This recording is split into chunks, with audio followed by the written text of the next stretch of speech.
आप बुंदेलखंड की बेटी हैं, बुंदेलखंड के छतरपुर के लवकुश नगर कस्बे की आप आती हैं। जी लवकुश नगर से आपका जो सफर की शुरुआत हुई थी, परिवार में कैसा माहौल था? जी शुरुआत में आपने शिक्षा कहाँ से की, उसके बाद आगे जी तक का सफर आपका कैसा रहा? जी सर, मैं 12th तक तो अपनी जो पढ़ाई है जी। वो लवकुश नगर से ही पूर्ण की है।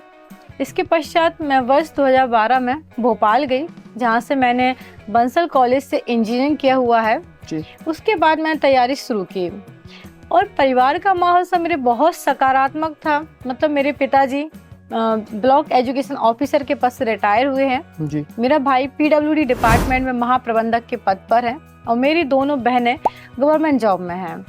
तो एक जो बोलते हैं ना माहौल, तो आप ऐसा लगता है कि मैं अधिकारियों के घर में ही पली बड़ी हूँ। तो कहीं ना कहीं एक जज्बा था कि नहीं, मुझे भी अधिकारी बनना है।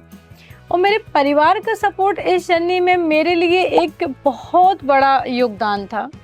जब मैं असफल हुई तो कई बार खुद पे सेल्फ डाउट आता है कि क्या मैं कर पाऊंगी, लेकिन हर बार मेरे पिताजी ने, मेरी माताजी ने, मेरे भाई बहनों ने कहा कि नहीं, रुकना नहीं है आपको। असफल हो रहे हैं, कहीं ना कहीं जब हम असफल होते हैं तो एक सफलता की एक सीढ़ी पार करते हैं। लोगों को दिखता है कि हम असफल हुए, लेकिन वो हमारी एक सीढ़ी होती सफलता पर जाने के लिए। तो मेरे परिवार का योगदान बहुत ज़्यादा है, मतलब यहाँ तक मुझे पहुँचाने में। बहुत सकारात्मक वातावरण, उन्होंने मुझे कभी भी किसी भी चीज़ का प्रेशर नहीं दिया। मतलब ना ही मुझे कभी उन्होंने ये बोला कि समाज के लोग क्या कह रहे हैं, ना ही उन्होंने कभी ये बोला कि आप इतने वर्ष से तैयारी कर रहे हैं तो क्यों, अब कितना समय लगेगा। ना ही उन्होंने मुझे कभी शादी के लिए प्रेशराइज किया।